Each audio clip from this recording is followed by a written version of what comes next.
हम आईटी की फील्ड में पीक पे जाते हैं तो हमारे भी उससे भी शायद ज्यादा लेवल के मजे हैं जिंदगी में, जो चीज हमें डॉक्टर दे सकता है या हमें इलेक्ट्रिकल इंजीनियर दे सकता है, सिविल इंजीनियर दे सकता है, उससे एटलीस्ट उतने या उससे भी ज्यादा हमें अच्छा आउटकम देखने को मिल सकता है अगर हम आईटी की फील्ड को चूज करते हैं। वो कैसे, हम इसको स्टैट देखते हैं। जैसे डॉक्टर को पर्टिकुलरली हॉस्पिटल के अंदर काम करना पड़ेगा, सॉफ्टवेयर इंजीनियर कहीं से भी काम कर सकता है।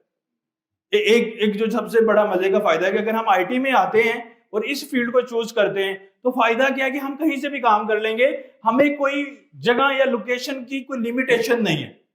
ऐसे ही है ना, हम दुनिया के किसी भी जगह में बैठ के काम कर लेंगे, हम कोई भी चीजें सेटल कर लेंगे। दूसरा, इस फील्ड में आने के लिए आपको एटलीस्ट उतने साल नहीं लगाने जितने साल डॉक्टर बनने के लिए चाहिए। लाइक डॉक्टर बनने के लिए 5 साल की डिग्री है, फिर 2-3 साल का होम जॉब है, फिर मतलब एटलीस्ट 10 ईयर तो कहीं नहीं गए, और उसके बाद भी अगर 10 साल और वो लगाता है फिर वो अच्छा पीक पे पहुंच सकता है।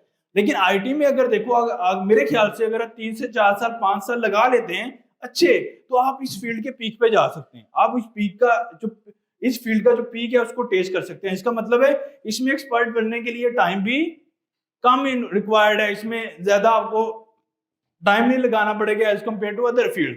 इसी तरह और भी बहुत सारे प्लेंटी ऑफ डिफरेंट बेनिफिट्स हो सकते हैं। तो इसलिए हम सब यहाँ पे इकट्ठे हैं, और डेफिनेटली जिस जिस कदर आईटी का बूम है और जिस कदर सॉफ्टवेयर इंजीनियरिंग इम्पैक्ट कर रही है लोगों की लाइफ में, हर डिफरेंट डिपार्टमेंट में, चाहे वो डॉक्टर हो, चाहे वो इंजीनियर हो, चाहे वो किसी भी फील्ड में, उसको सॉफ्टवेयर के साथ चलना मजबूरी बन गया। अगर वो सॉफ्टवेयर को चूज नहीं करता तो उसकी प्रोग्रेस लेवल वो नहीं होंगे जो विद सॉफ्टवेयर हो सकते हैं।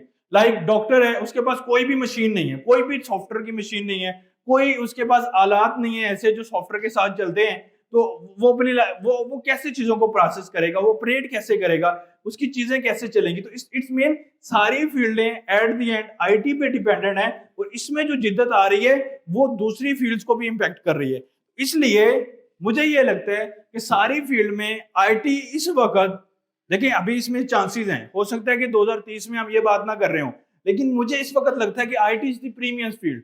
ये एक ऐसी फील्ड है जिसके अंदर ग्रोथ लेवल बनेंगे। क्यों? क्योंकि इसमें जो इन्हांसमेंट आ रही है वो सारी दुनिया के हर सिंगल पर्सन को इंपैक्ट कर रही है। वो चाहे उसकी कोई भी डिपार्टमेंट है, कोई भी फील्ड है, किसी भी जगह पे, किसी भी लेवल पे काम कर रहा है, आईटी उसको इंपैक्ट कर रही है। सही है? तो अब ये एटलीस्ट हमें तसल्ली है कि जो चीज हम पढ़ने आए हैं, जो फील्ड हमने चूज की है, वो बेहतर फील्ड है as compare to other fields, Pakistan के लिए भी और हमारे लिए भी। पाकिस्तान के लिए क्या कि अगर इस फील्ड में हम एक्सपर्ट बन जाते हैं, वो 2-3 साल में अच्छा एक्सपर्ट बन सकते हैं, और यहां से बैठ के आप कहीं भी दुनिया में काम कर सकते हो, क्योंकि जगह का मसला नहीं है, लोकेशन की कोई लिमिटेशन नहीं है।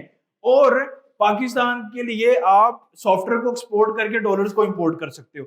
ये वो चीज है जो पाकिस्तान को मेजर मसला है। अगर पाकिस्तान के पास डॉलर नहीं होगा, आईएमएफ के पास जाएगा, आईएमएफ के पास जाएगा तो फिर वही से मसले शुरू हो जाएंगे, फिर वही बिजली के बिल ज्यादा, फिर वही गैस के बिल ज्यादा, हर चीज ज्यादा। द रीजन क्या है? हमारे पास डॉलर्स नहीं है। और अगर हम यही जो 3-4 बिलियन डॉलर्स कर रहे हैं, अगर यही हम 20-30-100 बिलियन करने लग जाएं, तो पाकिस्तान का ये जो आईएमएफ के पास जाने वाला मसला ये हल किया जा सकता है। ये कोई बहुत ज्यादा डिफिकल्ट मसला नहीं है, ये इजी मसला है अगर हमारी सॉफ्टवेयर की एक्सपोर्ट ज्यादा हो जाए। क्यों? क्योंकि इंडिया के अंदर अगर आप देखें तो आई थिंक 180 बिलियन से 300 बिलियन तक आईटी की एक्सपोर्ट है। जो सऊदी लाइफ कितनी सेटल्ड है उनकी, उनकी जो ऑयल की एक्सपोर्ट है वो 110 बिलियन है। तो इंडिया की सिर्फ आईटी की एक्सपोर्ट 180 बिलियन है। इट्स मीन कि हम 2-3 बिलियन पे तो कुछ भी नहीं है। और अगर हम, इसका मतलब है कि अगर हम 2-3 बिलियन पे हैं और इसको अगर हम 20-25 या 100 बिलियन पे लेके जाना चाहते हैं, तो इसका मतलब इसमें अभी बहुत गैप है जिसको हम फिल कर सकते हैं। लॉजिकल बात बन रही है ना कि इंडिया ऑलरेडी 180 पे है, सऊदी सिर्फ ऑयल से 110 बिलियन कर रहे हैं, हमारे पास तो ऑयल के कोई रिसोर्सेज नहीं है। तो हम इस फील्ड के अंदर अगर 100 बिलियन पे चले जाते हैं तो हमें आईएमएफ से 2 बिलियन लेने की जरूरत नहीं पड़ेगी। क्यों? क्योंकि हम ऑलरेडी 100 बिलियन डॉलर इंपोर्ट कर रहे हैं विद सॉफ्टवेयर एक्सपोर्ट, तो जो कि हम अभी 2-3 बिलियन पे घूम रहे हैं। चलो अनऑफिशियली 5 बिलियन पे होंगे, ऑफिशियली 2-3 बिलियन पे हैं। अगर हम इसमें काम कर लें तो इसका मतलब गैप इसमें नजर आ रहा है, और ये एक प्रीमियम फील्ड है। अभी के लिए। फ्यूचर में शायद जब इसके अंदर पूरे लोग सेटल्ड हो जाएं तो शायद इसके अंदर भी सैचुरेशन हो जाए और उतना कैरियर एडजस्ट ना करने का मौका मिले जितना आज है। लेकिन आज के दौर में मुझे ये लग रहा है कि IT is the number 1 field जिसको हमें चूज करना चाहिए।